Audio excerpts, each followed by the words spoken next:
네, 토끼자 꿀정보 시간입니다. 우리나라의 저출산 문제 어제 오늘의 일이 아닌데요. 지난해 우리나라 총 출생아 수가 통계를 시작한 1970년 이래 최저치였습니다. 네, 가임기 여성 1명당 평생 출생아 수가 1명도 안 된다는 조사 결과도 상당히 충격적인데요. 자, 김기훈 기자, 정말 우리나라의 저출산 문제 심각하지 않습니까? 네, 심각한데요. 저출산 문제 원인 뭐라고? 아무래도 요즘 맞벌이 부부 많은데 애 키우기가 힘든 게 가장 큰 문제 아닐까요? 그렇죠. 근데 태어나도 또 아이가 행복할까 또 이런 고민도 하시는 것 같더라고요. 맞습니다. 아이를 낳을 때 뭐 구청이나 시, 군에서 지자체에서 뭐 경쟁적으로 돈을 준다고 하는데 이게 실제로 출산율을 높인다는 그런 결과는 없더라고요. 네. 그런 연구는 없더라고요. 네네.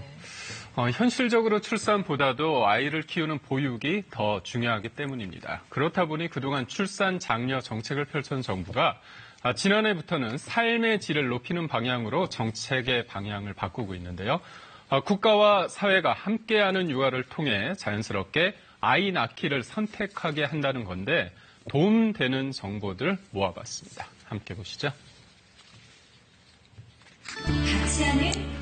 얼마 전 인구의 날 기념식이 열렸습니다. 저출산 대책으로 더는 출산 장려가 아닌 함께 육아, 함께 돌봄이 이 자리에서 강조됐는데요.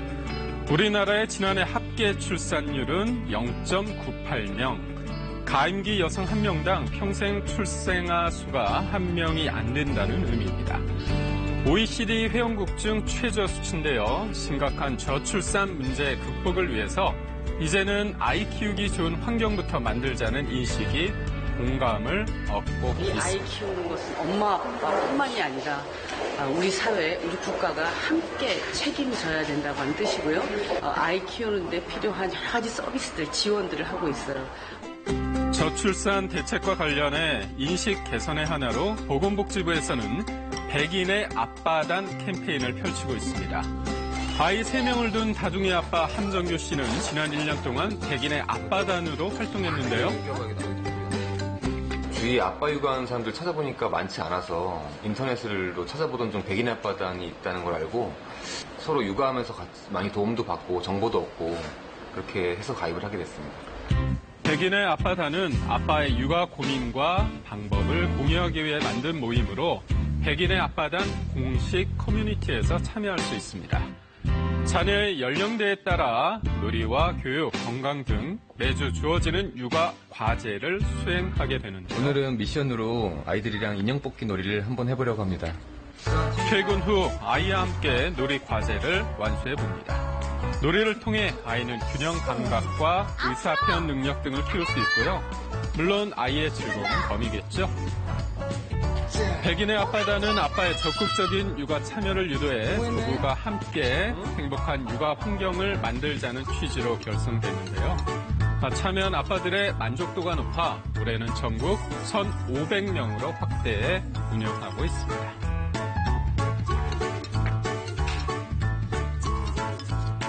애들하고 막상 시간을 보내다 보면은 뭘 하고 놀아야 될지 막막할 때가 많거든요. 거기를 따라하다 보면은 애들도 좋아하고 또 교육적으로 좋은 측면도 있고 해서 100인의 아빠단 활동이 좋은 것 같습니다. 얘들아, 아빠하고 노는 거 재밌지? 재밌어! 우리나라 출산 정책은 1960년대부터 시작됐습니다. 이때는 오히려 인구 과밀 해소를 위한 산하 제한 정책을 펼쳤고요.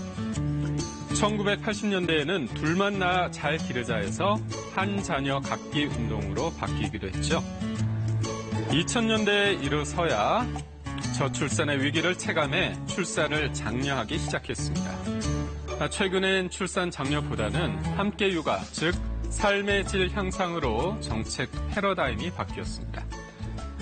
특히 올해는 가정으로 찾아가는 아이 돌봄 서비스의 지원 대상이 만 12세 이하 아동을 둔 맞벌이 가정 등 3인 가족 기준 월 소득 442만 원에서 553만 원 이하 가정으로 확대됐습니다.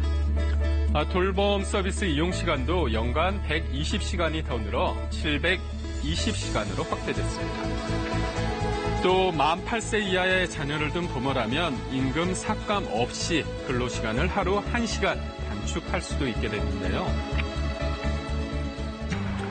올해는 지역 맞춤형 돌봄 서비스도 본격 시행됐습니다. 초등학교 2학년인 이두영 군은 아파트 단지 내에 다 함께 돌봄 센터를 자주 찾는데요. 아동들이 초등학교에 들어가면 부모님들이 직장을 그만두거나 아이들이 학원을 전전하는 경우가 많은데 이런 어려움을 해소하고자 국가와 마을이 협력하여 함께한다는 취지로 만든 초등 돌봄 시설입니다. 전문 돌봄 교사가 상주하고 방과 후 학습 등 다양한 프로그램이 마련돼 있어서 부모가 안심하고 아이를 맡길 수 있습니다.